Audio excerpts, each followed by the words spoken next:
What's up, everybody? This is Grizzly and Dead Meat, and this is Inside the Cave. We're coming straight to you guys. We're going for our first Inside the Cave view. We are going straight into Destiny because it has brought a lot of feuds over Bungie and Xbox fans. It's also brought feuds from both consoles. If you guys want to see more about it on Twitter, just hashtag World War Console, WW Console. That's it.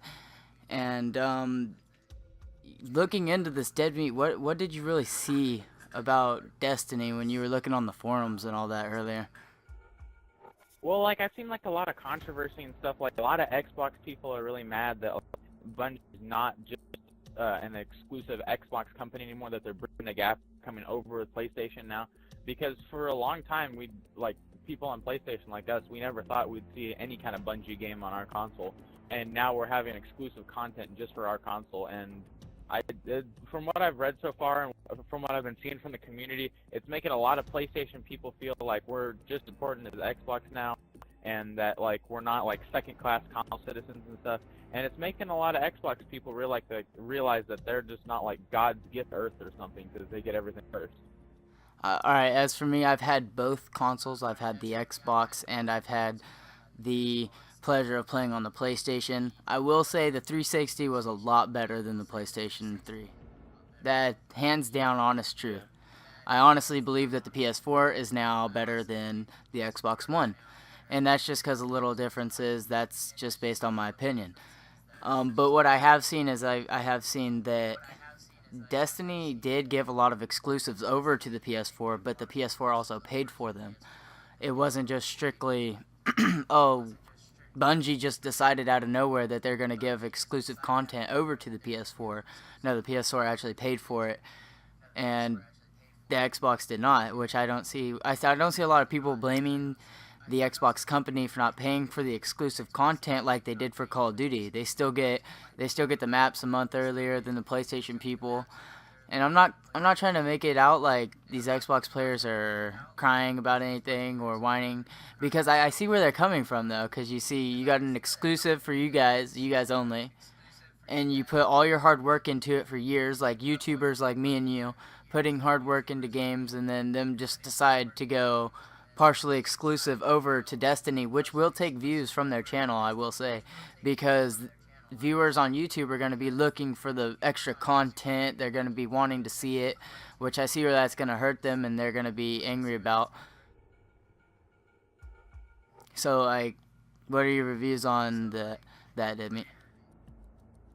I mean, I feel like there's a lot of truth to that and stuff too, but I feel like the Xbox people, like, you said they weren't really, like, thinking about it a lot, but in, like, all the forums that I read, people from Xbox were just completely, like, outraged at it, and that's the reason that Xbox actually did give out a $10 gift card to, I'm not sure if they gave it out to all Xbox users or just people who have pre-ordered Destiny so far, but they did give out a crap ton of money, and they shelled it all out, and I don't really understand why, because everybody was outraged that they weren't getting exclusive content.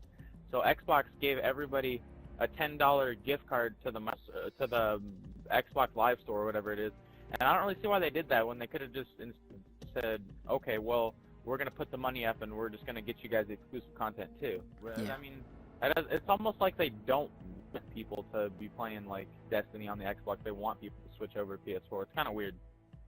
Well, I mean, it could be too the signing and the contracts. I'm pretty sure the Sony or PS4 company, whatever you guys want to call them, I'm pretty sure they did buy the content exclusively, sign the deal, everything. Nobody else can get it. I mean, that would be the smart thing to do as a business company-wise. But let's get into the game a little bit. You had you have 3 heroes. Dead Meat, you want to start us off? Yeah, one of the ones that I've been really interested in, I think it's probably the character I play as, is the Warlock. And it says that they found their way to weaponize their curiosity for harnessing travelers' curiosity. And it says they're really smart people, and they're able to do all these different kind of cool stuff. And I was watching gameplay of it, and it really reminded me of like a Bioshock stuff, because they're able to like shoot like plasma grenades and stuff out of their hands. And it's almost looking like Dragon Ball Z stuff, like being able to shoot big energy bursts out. And these guys are really cool. They charge themselves back up, all their like energy stuff from being light, and they can hurl like bolts of lightning and light at their enemies, distinguishing them and catching them like off guard and stuff.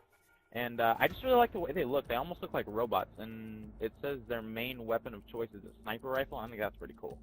Yeah, the one I was looking into mostly because I heard it was the more humane character. I don't know if it's a human or not. That's what I've heard through the forums and stuff. That the Titan, the armored engine of war.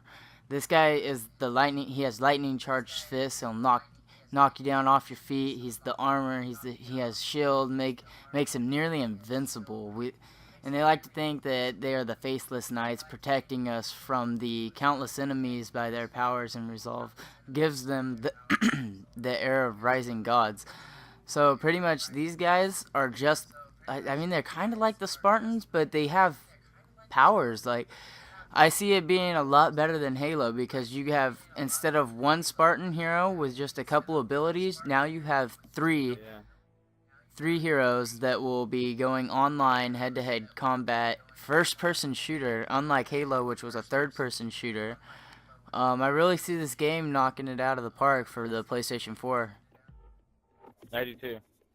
So you had one more character, Dead Meat, that you wanted to share with us? Yeah, there's the hunter, and they're the master of the frontier. Quick on the trigger and dead with the blade. Hunters stalk battlefields as if they were hunting prey. Cunning and ruthless, they prize their undiscovered and they praise their undiscovered and prepare for the unexpected, channeling their powers by initialing to gut instincts. And I guess what these are supposed to be, they're supposed to be more like scouts. From what I've seen, they can do like a lot of like hiding corners and stuff. They use a lot of pistols and snipers too. And they have a really cool blade thing that I saw. It's almost like a plasma blade or something, and then if you upgrade it, it turns into like fire and explosives. I mean, I see this being really cool for people to like to rush gameplay, especially for like multiplayer.